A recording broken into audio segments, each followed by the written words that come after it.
We're going to read Genesis 34, verse 1 through 7. Leah's daughter Dinah, whom Leah bore to Jacob, went out to see some of the young women of that area. When Shechem, son of Hamor the Hivite, who was the region's chieftain, saw her, he took her and raped her. He became infatuated with Jacob's daughter Dinah. He loved the young girl and spoke tenderly to her. "Get me this girl as my wife," he told his father. Jacob heard that Shechem had defiled his daughter Dinah, but since his sons were with the livestock in the field, he remained silent until they returned. Meanwhile, Shechem's father Hamor came to speak with Jacob. Jacob's sons returned from the field when they heard about the incident.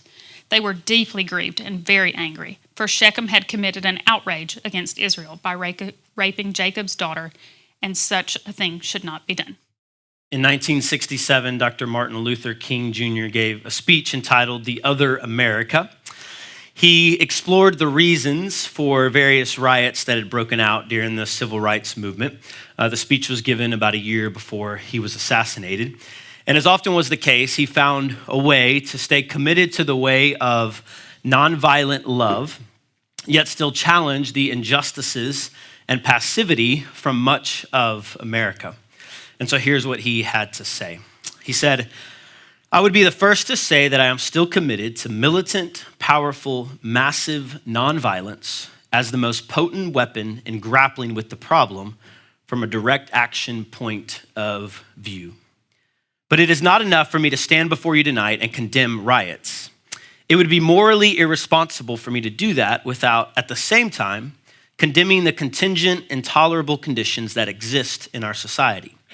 These conditions are the things that cause individuals to feel that they have no other alternative than to engage in violent rebellions to get attention. And I must say tonight that a riot is the language of the unheard." Now, clearly, if you read his speeches, he doesn't excuse violence or destruction, but he does urge America to consider the reasons behind those responses. Dr. King's strongest frustration, if you read his whole writings, you'll find it was often with the passivity of white men and women, specifically in positions of power, either political, spiritual, economic, or otherwise, when they were faced with injustice. And so in these circumstances, when injustice happens, it is often the silence of those who are in a position to affect real change that leads to what can appear to be very irrational responses from those who have been unjustly treated, or maybe the relatives and those who are near to those who have been unjustly treated. This is not a thing unique to America. As always is the case, as we're going to see today, the scriptures have something to comment on these realities and is incredibly relevant to us. Our text today is going to explore themes of sin and personal and corporate responsibility, and challenging ethical dilemmas that individuals and societies might find themselves in as a result of the brokenness of sin and selfishness. And so in the midst of these situations, the question for those who identify with Christ is this: where does our ultimate trust lie? Dr. King's commitment to nonviolent love in the face of grave injustice and his commitment to steward power rightly, that could not be sustained simply as some kind of pragmatic tactic of progress. It didn't end well for him. If you read his speeches, especially the further along in life he went, you'll find that it came from a place of trust and hope in something beyond what the eye could see. He talked often about a resurrection, a day coming, when there would be a God who would turn suffering to joy, darkness to light, and ashes to beauty, both for individuals and the systems in which they reside in. And it is a deep-rooted trust in this same God that the darkness of Genesis 34 drives us to this morning. In the midst of unjust, messy, and depraved situations, is God active or passive? Does he silently stand by, or does he step in? And how could this God, if he does step in, show both mercy and justice to the humans involved? Could God be both just and still justify the ungodly? And these are the questions that the darkness of Genesis 34 causes us to explore. So good morning again, church, I think for the third time this morning. It is a joy to be back with y'all. Kevin preached last week. I was speaking at a student retreat out near Scottsboro, so I was actually on my way back. Some of you saw me. I made it about halfway through Kevin's sermon. I was listening on the live stream on the way here, and so thank you, Kevin, for stepping in. We took a break from Genesis. We're going to be back in Genesis today in 34. So you know where we're going. Next week, we're going to do Genesis 35 and 36, and then we're going to take 5 weeks and do the prophetic book of Malachi, and that will take us up to Advent. And then we're going to come back to Genesis in the new year and start with the Joseph narrative. So there's kind of a break there. So we're going to follow that and jump back in so you can know what to expect. We'll have Malachi scripture notebooks soon for you guys that want to follow along that way. So so review. Last time we were in Genesis a couple weeks ago, we left our story in chapter 33. We've been following the life of Jacob for a while. And you remember that we saw Jacob and Esau reunited. And we saw that Jacob experienced radical grace at the hands of both God and his estranged brother Esau. And so from there, he ends up in this place called Shechem in the land of Canaan. So Shechem is a place, but it's also the name of one of the characters of our stories today who was prominent in that place. And so our plan for today is to just sit in the narrative. I don't have any main points. I think the narrative will just kind of take us through it and just let it kind of impact us and inform us. But I do have kind of one main idea. It's a little bit lengthier, but I wanted to give this to you up front. It's this. God does not passively, do you have that, Jared? I don't know if you have that main idea. No? Okay. God does not passively sit back in the face of injustice. Instead, he actively gets involved, most clearly seen through the work of Jesus. God does not passively sit back in the face of injustice. Instead, he actively gets involved, most clearly seen through the work of Jesus. So we're going to flesh that out. So you just heard it read, but the story begins with this horrific and unjust action committed against one of Jacob's daughters named Dinah. This very well could be the most disturbing story in Genesis so far. We've seen dark things, but this is pretty bleak and very personal. Dinah is the only daughter of Jacob that's been named, and it was to set up this story. So far, we don't know much about her. In fact, she's voiceless throughout this entire encounter.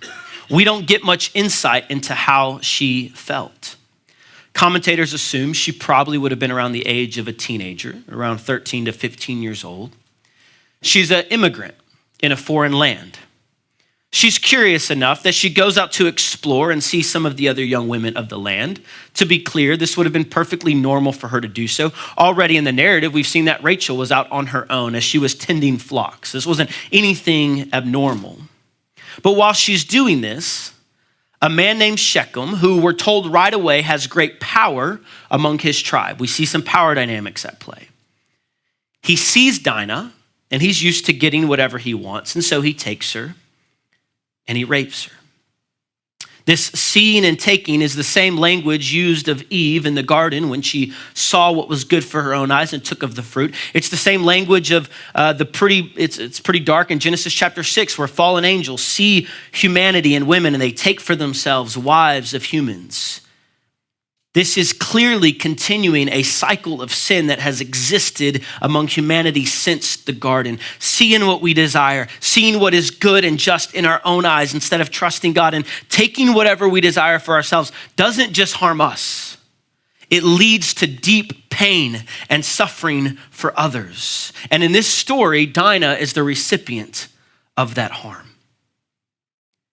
Any attempt to place blame on Dinah for the situation, I believe, is an extremely unhelpful, manipulating and reading into the text. It's clearly not saying that. In fact, the way the story reads, and we'll see this, it places full blame on Shechem, and there is some implicit secondhand blame placed on anyone. It's actually Dinah's father, Jacob.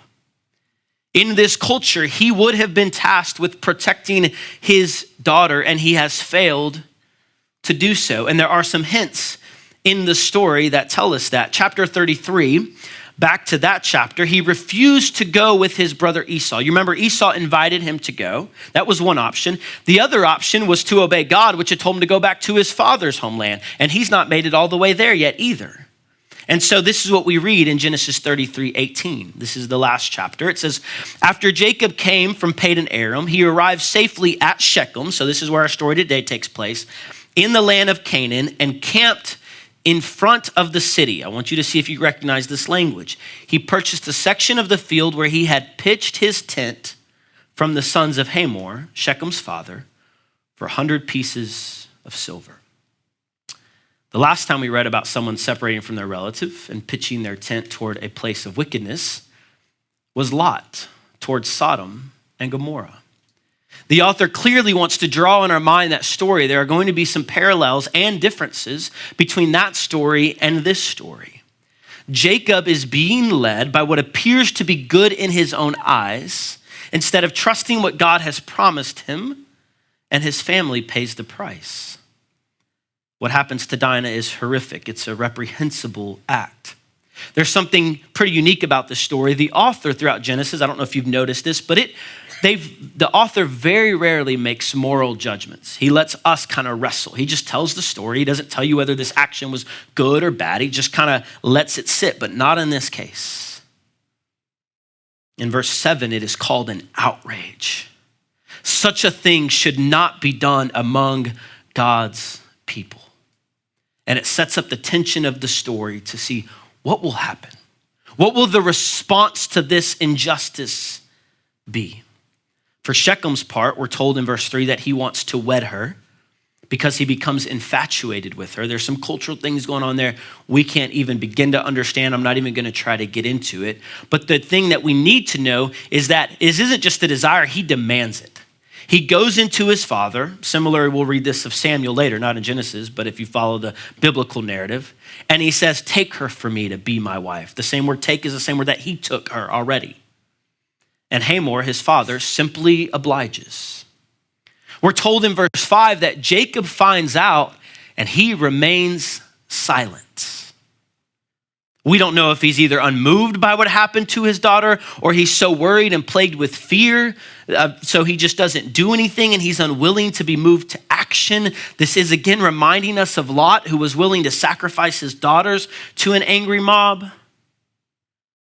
This story is also standing in stark contrast. If you remember Jacob's father Isaac and his wife Rebekah, the servant went to get Rebekah. She's also called a young girl in that story, just like Dinah. And there in that story, the servant of Abraham, we're told he remained silent at the beginning, so that way he could give Rebekah a voice. And throughout the whole story, she has agency and autonomy as she chooses to become Isaac's wife. And the union is what comes first in that story. But here, as a result of Jacob's silence and passivity, Dinah's voice is silenced. We don't even get to hear it. Two fathers, Hamor and Jacob, passively standing by, one allowing his son to harm others and the other allowing his daughter to be harmed. And as a result, Dinah simply becomes a pawn to be discussed and bargained over. In verse 7, we're told that Jacob's sons, so Dinah's brothers, they get wind of this incident, and their response is much different than Jacob's. We're told that they are pained or deeply grieved. That's actually the same word that when God looked down in Genesis 6, when that brokenness was happening, he was pained and deeply grieved. And then we're told that they're angry. And I would argue this is one of the most redemptive parts of this whole story. Pain and anger are absolutely appropriate responses to hearing about such an act. So at this point, Shechem and his dad begin bargaining with Jacob and his sons to get Dinah to be his wife. So look at verse 8 with me. This is what Hamor, he starts and he says, he knows he's got to deal with Jacob's sons. And so he's talking to them. He says, my son Shechem has his heart set on your daughter. Please give her to him as a wife. Intermarry with us. Give your daughters to us and take our daughters for yourselves. Live with us. The land is before you. Settle here, move about, and acquire property in it. And Shechem goes on to say, name your price. I'll give you whatever. They want to use this marriage as a political alliance. This was common in the ancient Near East. Even modern cinema has explored some of the way different cultures used marriages as political alliances. What's interesting, though, is there's an irony here. The proposal made from Hamor to Jacob and his sons is very similar to the promise that's already been given to Jacob by God. I'm going to give you this land you're dwelling in. I'm going to give you possession. You're going to be able to roam about in it freely. It's almost like the enemy offering Jesus the whole world. It's already been given to him.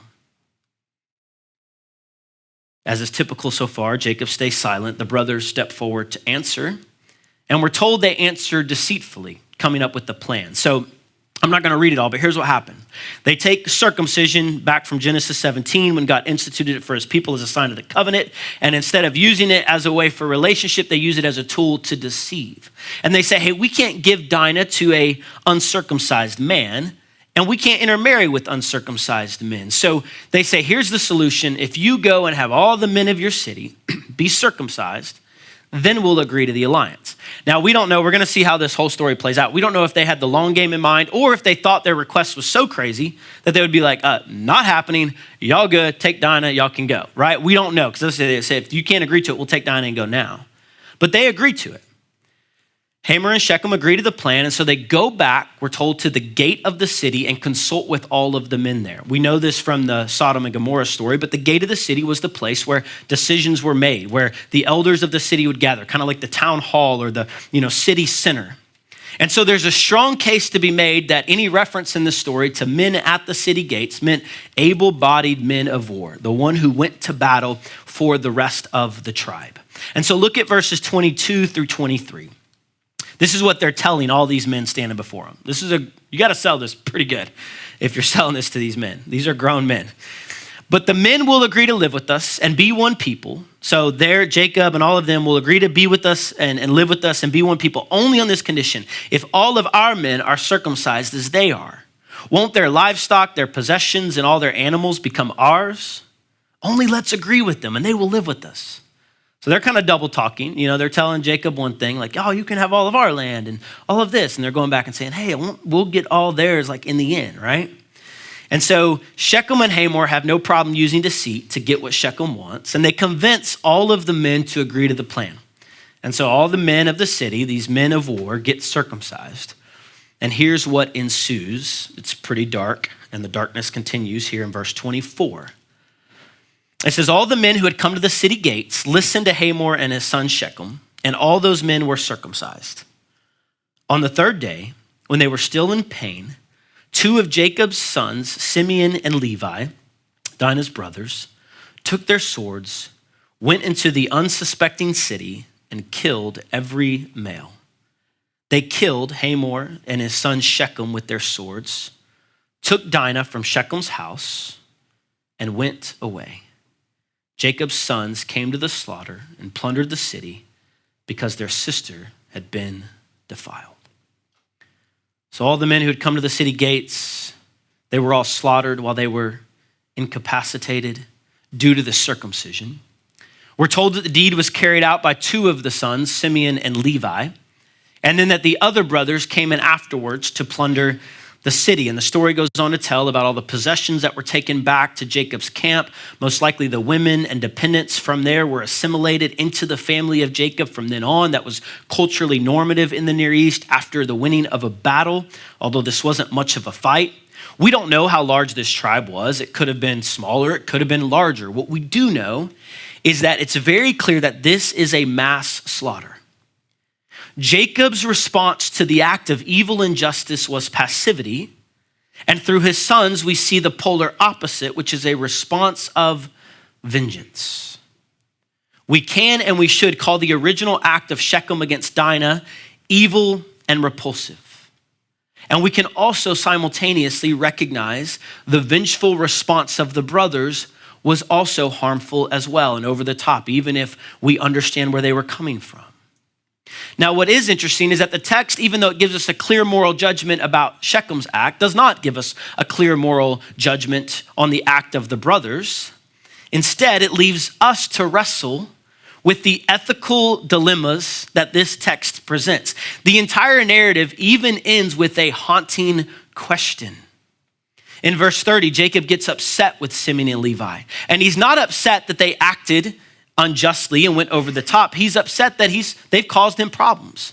He says, hey, because you've done this, I'm afraid the Canaanites and the Perizzites will unite against me and attack us and take all of my possessions and take me out of this land. He's still worried about hanging on to those things. And look at how the brothers respond to their father's comments in verse 31. This is the last verse of the chapter. It's how this story ends. But they answered, should he treat our sister like a prostitute? And that question leaves us to wrestle with the ideas of justice and mercy. See, the answer to this question that the brothers asked is clearly no. That's an easy one. Should he treat our sister like a prostitute? Absolutely not. But the other questions that this story begs us to answer implicitly are much more complicated. What was the right punishment due Shechem in that culture or even in ours? What was the appropriate process to enact that punishment and see it carried out? How long should it have taken? Who should have been the jury? Who should have been the judge? Who should have been the executioner? And how about this? What should the brothers do in the face of passive leadership who refuse to carry out justice? And through all of this, as we ask those questions, it's easy for us to forget about Dinah, the one whose voice is unheard. What would bring healing and restitution for her? Did this mass slaughter make her feel better when she laid her head on her pillow at night? It did rescue her. We know that. I'm not proposing to have all the answers. I'm wrestling with you. And I think these are helpful questions to consider and wrestle through. And they're applicable for our context. What happens when an injustice takes place? What happens when those tasked with enacting justice, who have the power to do something, they stand idly by, or even worse, participate in it? What happens when local public servants ignore or shirk their calling to, as Romans 13 says, be a terror to bad conduct and to curb evil by bringing judgment on the evildoer? What happens when national leaders call evil good and good evil? What happens when nations respond to acts of injustice by small groups, by enacting mass slaughter and genocide toward entire people groups? These are questions that can be very troubling, but they're honest. And we sit in them. And here's the thing, from our human viewpoint, there is a tension between God's mercy and God's justice. And it is one that we have seen emerge before in the Genesis narrative. The story of Sodom wrestled with those themes as well. And in both stories, we live in a tension, and the irony is that in those stories, at least I'm admitting where I come from, that in all the evil acts of humans that are recorded, I often end up finding myself putting God on trial. I often put God's responses or lack thereof in these stories on trial. I'll admit it. I read the Sodom and Gomorrah story. Anytime I come across these texts, if you were with me in my week wrestling through it, you would see that most of it is spent just wrestling with this stuff. The Sodom and Gomorrah story, it records an entire city doing heinous acts of injustice over and over and over. God is a just judge who says, I've heard the cry coming up to me. I'm going to go down and see. He's presented as a judge who will observe the facts, and in a calculated manner, he brings judgment on the evildoers. I'll read that and I'll be like, God, really? Didn't you go a little bit overboard? You seem kind of angry and vengeful. Like, can you relax a little bit? And then I'll read a story like the one today where one man commits a deeply heinous act and be like, God, what the heck? Where were you in the freaking story? Are you going to do something? I mean, the brothers, yeah, they responded, but at least they cared. I mean, they might have went a little overboard, but I kind of like that. Little bit of vengeance, a little good old Western, taken into your own hands. And if I'm not careful, in my wrestling with the problem of evil, I've placed myself in the shoes of God and expected him to act just as I would have, in the same timing that I would have, even though I don't even really know what I would do. I don't even have all the facts. And so the question I want us to ask is this. What if it really is true that God is both more just and more merciful than we could ever dream. So much so that from our limited view, as we try to understand it, our brain simply gets tied into knots trying to understand his ways and his workings in the midst of the messiness that is a broken humanity. If I've not learned anything so far in Genesis but this, it's that God's commitment to partnering with the fallen humanity is so strong that he is even willing to be misunderstood by the same people he's trying to help. This idea of Levi being one of the people who brings about this slaughter, it sets up a theme that will actually continue through the biblical narrative. Later, there's actually another disturbing story from a human viewpoint. In Exodus, the Levites, they're now a full tribe. They will be tasked with killing some of their own people who had rebelled in an effort to protect the purity of the nation of Israel. That story is quite dark. Later, they'll become the priestly tribe who was meant to intercede on behalf of Israel, who was meant to intercede on behalf of all nations, the entire world. But if you read the prophets, the priests turn around and become deeply broken, oppressing the same people they were supposed to be shepherding. And the whole nation of Israel gets really dark and broken. And they're not a light to the world. Instead, they become like all the other nations. And everything just ends up in ruin and exile. And what Jacob is as a microcosm in our story today, as he refuses to trust the promises of God and instead tries to protect himself and his own possessions, and that leads to him being passive and silent, Israel becomes that as a whole, and it's a mess. Injustice abounds. Oppression is rampant. And any attempts at human fixes in the story fall flat. And so as we sit in the tension of some of these stories in the biblical narrative that are honest about the brokenness of humanity, as we sit in the tension of maybe some of your own messy lives, what if those stories are meant to unsettle and unnerve us, as to make us long for something more? What if our desire for justice to flow and mercy to abound is actually a good God-given gift, but it can't be resolved by looking at ourselves? This story today isn't resolved. It's left with the question on purpose, because there is no human but one who could resolve this story. Through this dark story and through our own dark stories of evil that we have faced at the hands of others, we are pointed to the true and better human, the true and better priest, Jesus himself. As we read stories like Sodom and Gomorrah, we might be tempted to view God as a vengeful, reactive, bloodthirsty being.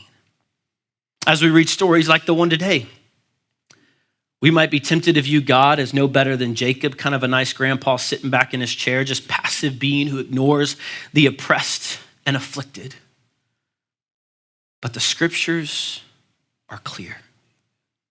If we want to know what God is like, if we want to know how God responds to sin and injustice, both in our own hearts and the sin that has been done to us in both individuals and in systems, then the only way we get a crystal clear image is to look to Jesus. In Christ, we're told that all the fullness of God dwells. So if you want to know how God responds to the brokenness of humanity, including your own brokenness, then here it is. He shows up himself in the midst of the mess. The Word was God, and the Word was with God, and the Word became flesh and dwelt among us. God makes his home with us, shows up as a foreigner in a strange land. We are told that he is a man of sorrows and acquainted with grief. With his life, he enacts justice and he shows incredible mercy. See, in the person of Christ, 100% God and 100% man, there is no tension of grace and truth, of justice and mercy, because he is 100% both. there is not an ounce of tension, but a flood of fullness. He exercised power under control. And yes, he had harsh words to say for others who abused their power, while also being willing to eat and comfort sinners. Eat with. It'd be weird if you ate sinners. And even though he did have harsh words for people like the Pharisees, for the seekers among them, like Nicodemus, he was willing to meet them, even on his own terms. You need to meet at night because you're a little scared. That's cool. We'll talk. Offers them words of hope to repent and believe the good news.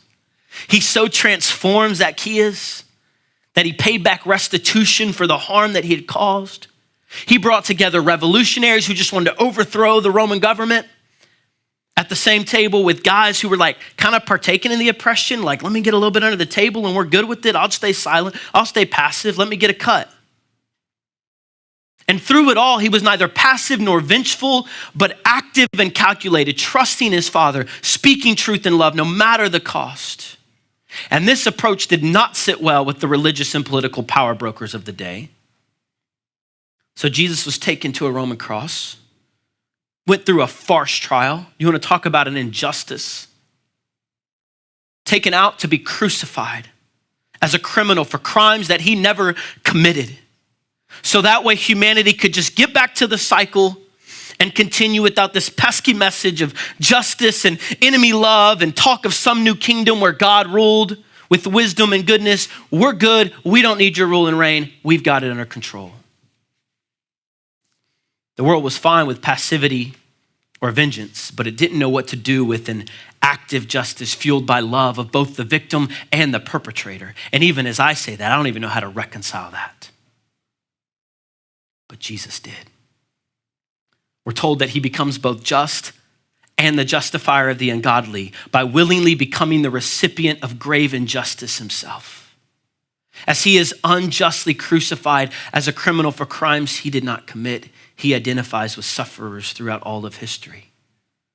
Isaiah is clear. He was oppressed. He was afflicted, led like a lamb to the slaughter.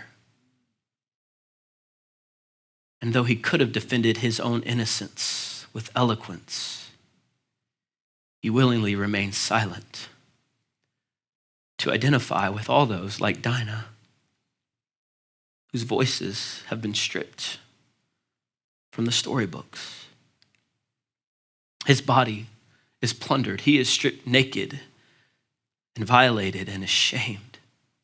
And we get a glimpse into the humanity of Jesus as he hangs on a cross and he says, with all those who have been sinned against, my God, why have you forsaken me? Where are you at? You're going to do anything? You're going to show up? Don't you see me with this mess I'm in? Why are you passive? Why are you distant? Don't you care? And somehow he does that.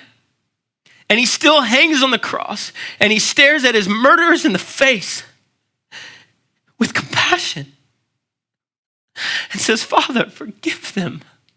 They don't understand. They don't know what they're doing.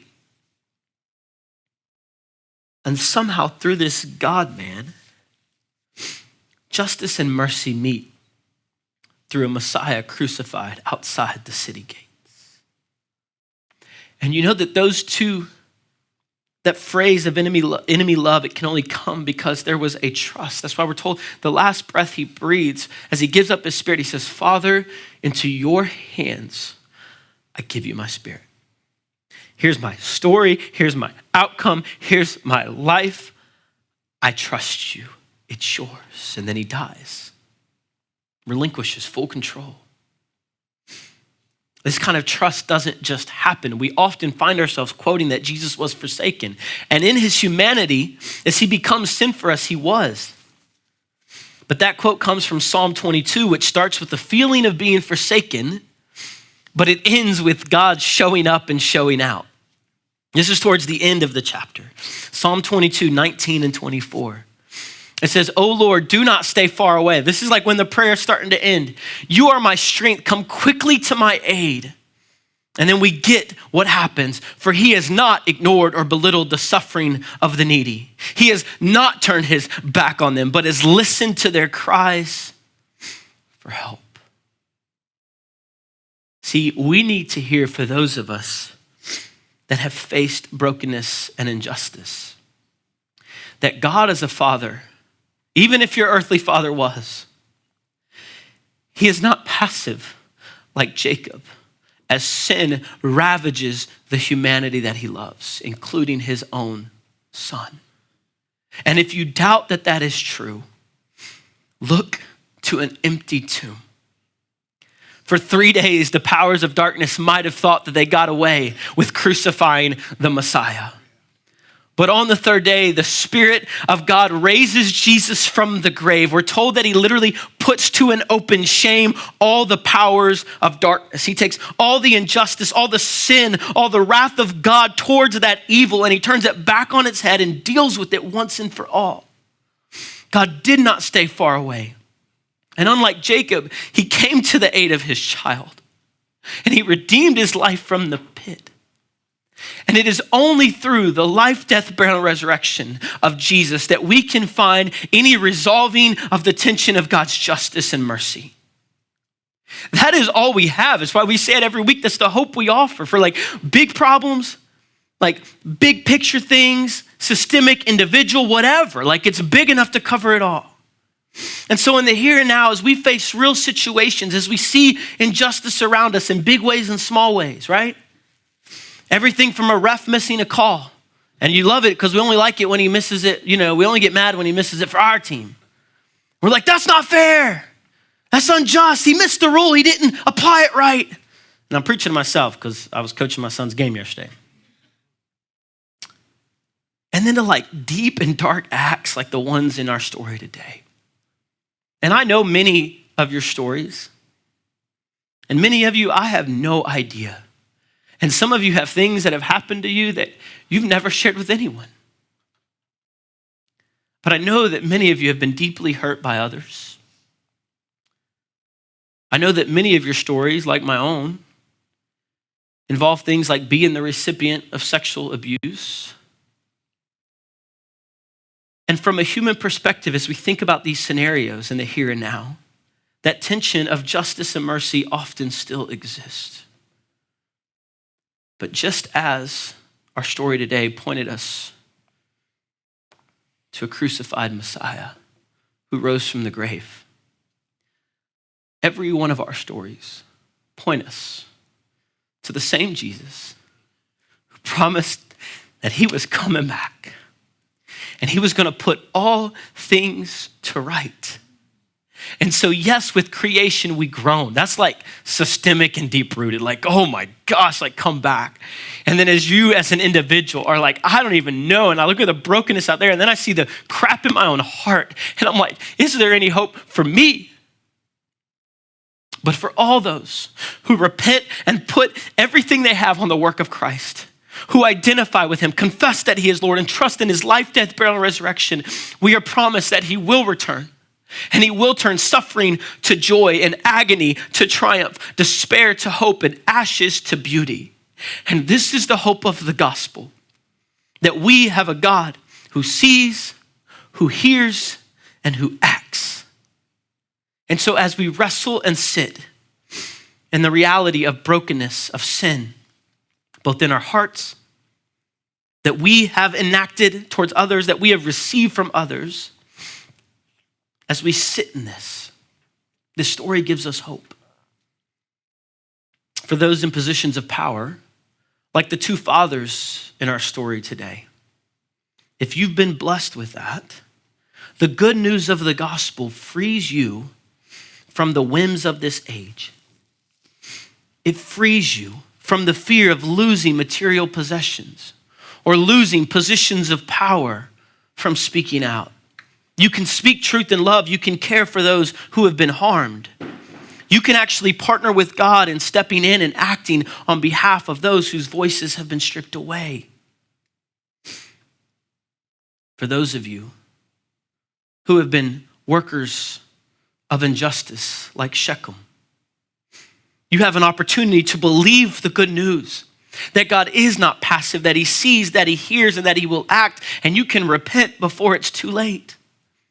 You don't have to have your identity in retaining power or fighting to hang on to it as if you deserve to keep what you've stolen from others. But may you find true freedom in a humble repentance like Zacchaeus that leads to good fruit. And for those like Dinah, those of you who have been harmed at the hands of others, or for those of you like the brothers in our story, are watching those close to you and you feel helpless while watching on and you don't know what to do and you're trying to figure out what the response is. May we look to Christ. May you look to him who identifies with you. May you walk with him the path of suffering. And this is not something you can do without the Spirit. But somehow he calls us to love our enemies and still speak truth, even at great cost to ourselves. This can only happen through Spirit-empowered heart-level transformation. But through it, we can begin to actually trust that God can take the worst acts of evil and somehow turn it into an eternal glory beyond comparison. And your proof of that is the cross and resurrection. So as we close, I don't have all the answers. If you were inside my brain, you would know that I wrestle with the ethics and solution for evil all the time. It's very easy, not easy, but often we can identify evil. Should he treat our sister like a prostitute? Heck no. What do we do about it? I don't know. I see evil out there. I see evil in my own heart, and my soul simply cries out, how long, O Lord? But even as I hang my head in despair, even as I shout at the top of my lungs in defiance and doubt, my hope is in the God-man Christ Jesus, who actually lived and walked among us, who died a death that we could not die to defeat evil once and for all, and invites me to join him and be united to him based on grace alone, not my own merit. To this I hold. My hope is only Jesus. All the glory evermore to him. When the race is complete, still my lips shall repeat, yet not I, but Christ in